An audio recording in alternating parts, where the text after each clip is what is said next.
Man, what's happening? What's happening? What's happening, man? We on the last re-up, man. On some free game stuff, man. Man, a lot of people ain't giving this good game out for free. Like I said, if you do need something specific, you will have to hit the cash app. But I be giving out a lot of free game.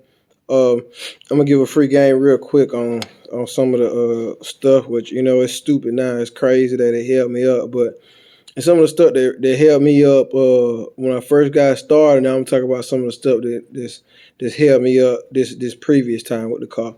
The first time out on the car, it was red on 26s, and I actually got out in the street racing some people, um, and went for two for old man the first time out on the car, and man had I would have came out better with a manual fuel pump. Like I would have. I should have had a manual fuel pump on the car, and the car would have went way faster. I actually went to Stunt Fest the first year, with a $30 fuel pump. Yes, a $30 fuel pump.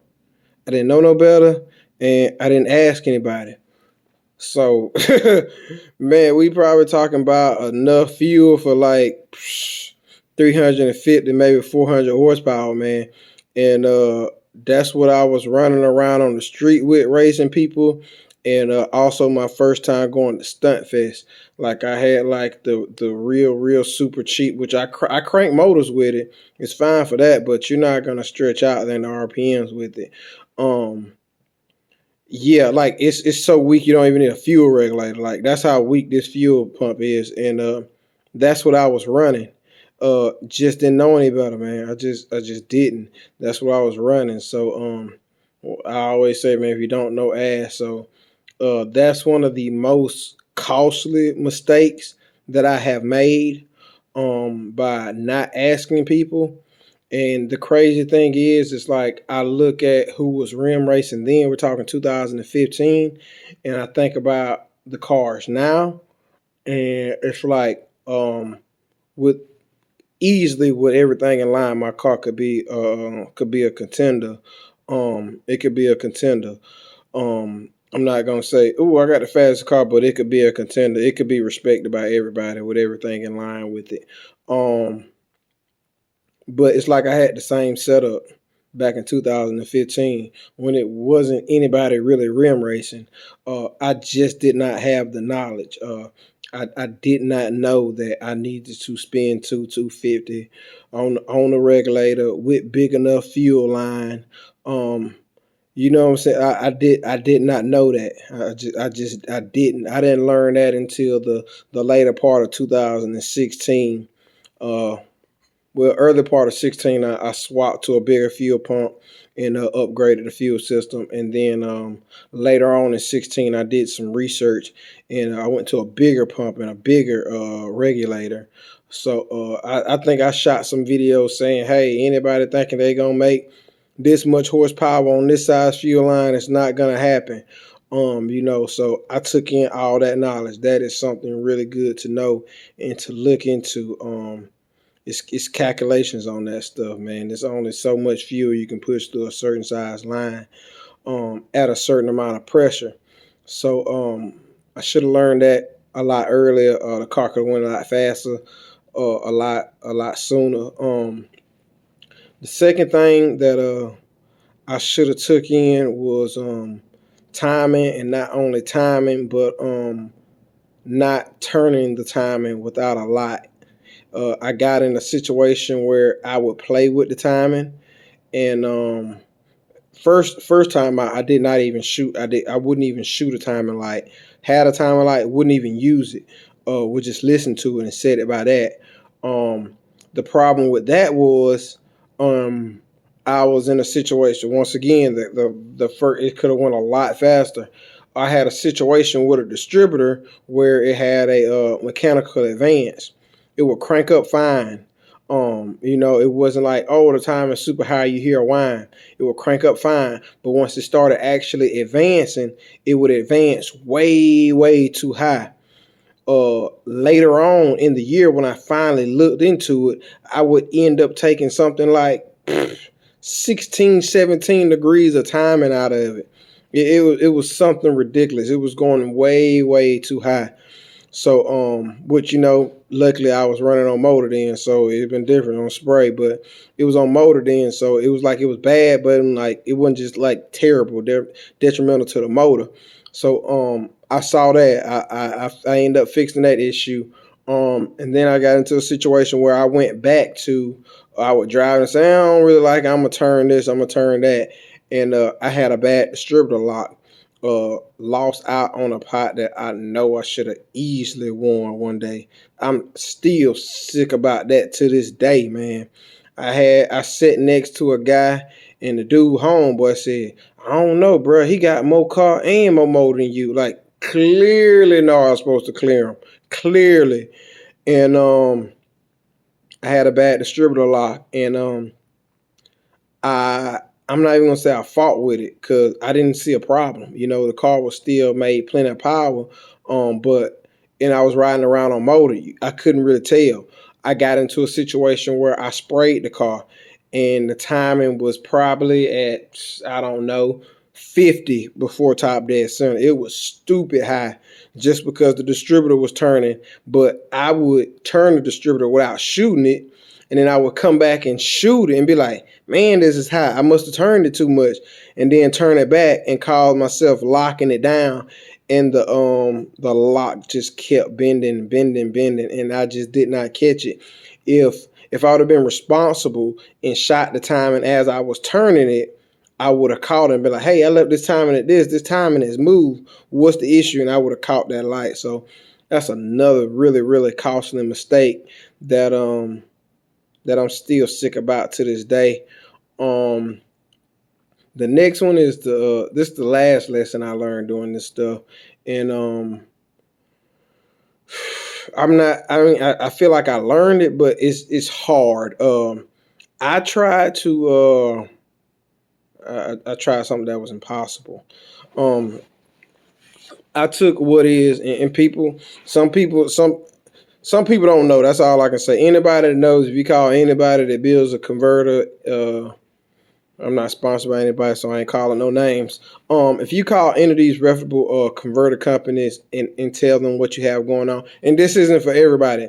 This is for people that are trying to race and go really fast. That this is what this right here is for. Now the other stuff is basics for anybody that's trying to get a hot ride going. This here is strictly race. This right here is strictly race. I got into a situation where I did not realize what I had. I did not know what I had and the torque and power potential of it and what it required. I knew it could break a lot of stuff, but I did not know that I was in a ballpark to where it was custom converter time. I didn't realize that. So I started out, man, these converters have horsepower. It's crazy that they're just selling stuff. It's crazy that a converter has a horsepower rating, even though it's a torque converter. So in a situation where you see 650 horsepower for a converter, that's probably a small block rating. You get what I'm saying? Because it's looking at how much torque you make. 650 with a small block and 650 with a big block is two totally different converters. You're not running the same converter on a 650 horsepower small block as you would a 650 horsepower big block on nitrous. You're not gonna run the same converter because the torque is gonna be totally different. So I got into a situation where I started out with a probably a 400, 500 horsepower converter and was trying to make 700, 800 horsepower, and then moved on to a 650 because this was probably wasn't a cheap converter, but it wasn't a super expensive converter. This is the best converter I could find off the shelf. This is the best one I could find off the shelf that was in stock. This is in the middle of the year when when I got the car first going up and made the first pass on it and said the converter is like it's just absolutely not here. It's nothing there. Spraying this big block. So from there, I bought the best converter that I could buy off the shelf that was in stock because I did not have 3 to 4 months to wait on a converter. So we bumped up to a 650, 700 horsepower converter, and of course it was not for a big block, and it was not. It did a lot better. It did a lot better. From the numbers, it probably ended up putting down an extra 200, 250 horsepower compared to the previous converter, which is great. That's swell. But it would not put down what I was trying to put down. We're talking about it wasn't even a need to turn on the third kit. It wouldn't take the second kit. It would not. If I brought the second kit in really slow, it would take advantage of some of that. It would take advantage of some of that. But yes, pay attention to what you got. Especially in a sense that you're making a lot of horsepower and you're trying to make it work for you. Research and talking to people, I'm at a point to where man, a converter is probably just as important as the motor, and I did not see that before. If you're just street cruising, street strip deal, that's well fine and dandy. If you're seriously racing and you're trying to make over 1,000 horsepower, you gonna need a good converter. I feel like that's the physics behind it. I feel like that's the gospel, man. 6, you might can get some off the shelf. 7, you kind of pushing it. Small block LS stuff, yeah, that might work. It might work for that, but big block, it ain't gonna. It's too much torque there. It just is. Like I said, it falls back to if you don't know, ask. I actually called one of these. I called one of the companies, talking to them, and it was like, man, we got this really good converter. We can sell you off the shelf, man. It's for a trans brake. Woo woo woo woo. He said, what exactly do you got? Somebody got aluminum head big block. Right. Woo! I don't know. You might be able to get away with it though, man. He's like, how much you plan on spraying? I said, man, I could spray. I could spray up to 1,000.